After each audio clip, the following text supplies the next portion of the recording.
Someone left this thoughtful comment on my video the other day and it really got me thinking, what is the best way to get cheated on? So I thought it over for a bit and I came up with a foolproof formula for getting cheated on in your relationship. And if you follow these steps carefully, I guarantee you will maximize your chances of experiencing one of the most devastating betrayals a person can go through. So let's get into it. Step 1, choose the perfect partner. All right, so this is the foundation. You can't get cheated on if you don't pick the right person to cheat on you. Usually, the partner you pick has to have at least one of these qualities. But the more the better, honestly, like just stack them up. Remember, we're looking for the best chance to get cheated on. So the first quality you need to look for is narcissism. You want someone who is deeply self-centered. Someone who sees relationships as transactions where they're always trying to get the better deal. Because if they're constantly thinking about themselves and what they can get, they're probably not thinking too hard about how their actions affect you. This makes for the perfect candidate. And a great way to know if someone is a narcissist is if they are never agreeable. Every conversation has to feel like an interrogation, a battle for them to prove that they are right. Because if they are always right, that means that they can justify anything, including cheating. All right, moving on to the second quality. You want this person to be unnecessarily private. And I'm not talking about regular privacy here. It has to be a problem. The type of person who acts like they have nuclear launch codes in their phone and they're trying to keep everyone else from finding out about them. We do not want a healthy amount of privacy. If they won't tell you where they were or who they are with for basic normal things, that is the person for you. Third, this person must be impulsive and unpredictable. You want someone who does not think before they act. Someone who makes decisions based on how they feel in the moment rather than considering the consequences. If you want to double, triple, or even quadruple your odds of getting cheated on, this is the way. Because cheating is almost always an impulsive decision. You know, most people don't sit around and think about intentionally blowing up their relationship. What usually happens is they look for an opportunity or an opportunity comes to them and they use their lack of good judgment to act on that spark that they're feeling.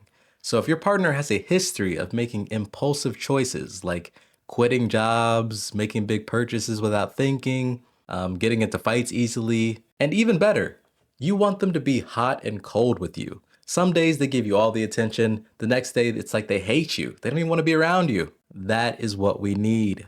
And this next quality you need in a partner is going to sound very random, but just hear me out on this one. If you want to increase your likelihood of being cheated on, date someone whose age ends in a 9. So 29, 39, 49. I am not trolling you. The research actually backs this up. There have been studies that show people are more likely to engage in risky or self-destructive behavior when they're approaching a new decade in life. You know, at those ages, you're about to go into a new phase in life and people are thinking a lot about their identity and they're having a crisis. They're asking themselves things like, am I where I thought I'd be? Is this really my life? Am I still hot? And sometimes that crisis manifests as making wild decisions like cheating. And last but certainly not least, if they've cheated in the past, this is someone you want to pursue. People who have cheated before are 3 times more likely to do it again. 3 times. That's not me being judgmental. That's just what the data says. So if you're really trying to get cheated on, this is your golden ticket. Find someone who's already done it before. Now, I know that might be hard information to come by, but here's what you can do. Tell them you've cheated before. Be vulnerable with them. Swear up and down that you've changed and that it was a mistake and that you were in a bad place. Because the odds are this is exactly how they feel and they might just open up to you about their cheating adventures as well. Now, of course, this is not a one-size-fits-all situation. Not everyone who has cheated in the past will do it again. But I believe in you to pair this quality with the other qualities I mentioned before, and you'll have the perfect little infidelity petri dish of a human. Combine these qualities and you're basically guaranteed to increase your odds of getting cheated on. Congratulations. But we're not done. Choosing the right partner is only half the battle. Now you need to build the perfect cheating environment. And this is where a lot of people mess up because they think having a bad partner is enough. But no, You need to actively contribute to the disaster. So let's talk about what you can do in the actual relationship to encourage cheating. The most important thing you could do is build a relationship with zero trust. Trustlessness is going to be the foundation of your relationship. You need to openly accuse them of cheating all of the time. Even if it's something simple like her going out to the car, you need to immediately start grilling her. Ask her, where were you at? What were you doing? Who were you with? Were you visiting your other boyfriend? Is it that guy you've been texting? Yeah, I know you said he's your dad. I don't believe that for a second. Keep harassing her like this, and this is the perfect way to make them feel like, well, I'm already being treated like I'm cheating. Why not actually do it? Of course, a moral person wouldn't think this way, but remember the person you chose. They will think this way. The next thing you need to do is stop being intimate. And I don't just mean physically, although that is a very big part of it. I mean emotionally too. No deep conversations, no vulnerability. Stop making each other feel seen or valued. Just coast.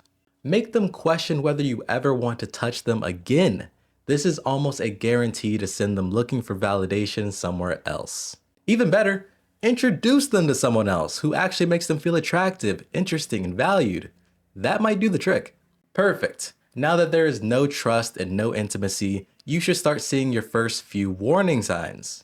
This is a crucial part. When you start noticing things don't add up, like they're working late overnight, or they have a new friend they're texting all the time and they're picking fights with you for no reason, just brush it off. Tell yourself you're being paranoid. Tell yourself you're overthinking. Because the moment you start asking questions, you might just prevent the cheating. And that's not what we want. Completely abandon your own standards and self-respect. Because here's the thing. Even if you've picked a terrible person and created a toxic relationship environment, you could still not get cheated on if you have enough self-respect to leave before it happens.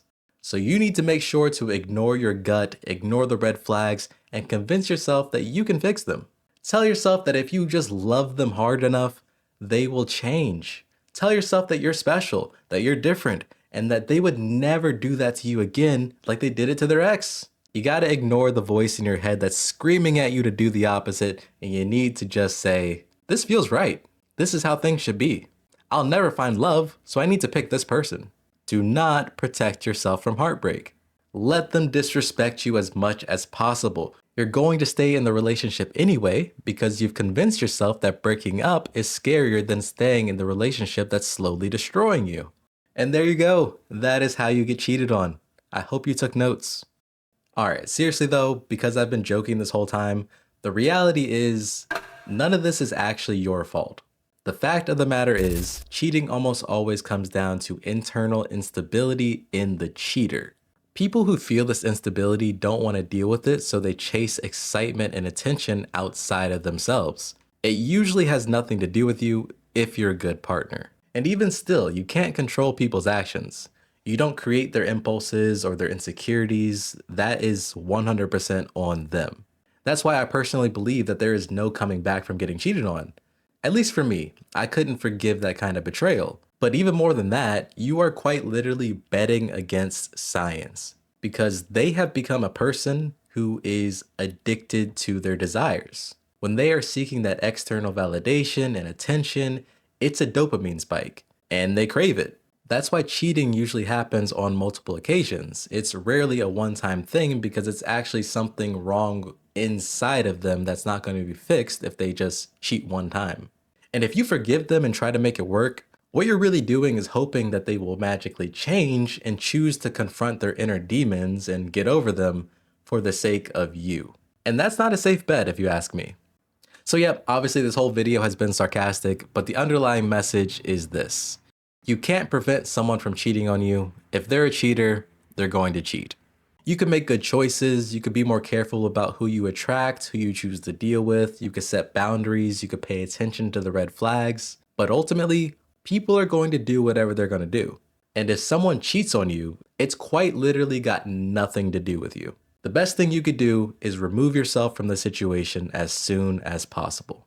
Anyway, that's my guide for how to get cheated on. Hopefully you found it helpful or not helpful. Ideally, you did not find this helpful. Apologies, I haven't been making videos. I caught whatever flu is going around and my throat is, yeah, I've been sick. But let me know what you guys think about this down in the comments. If you've ever experienced this or if you've seen these patterns play out, I'm curious. And as always, thank you for watching. Shogun!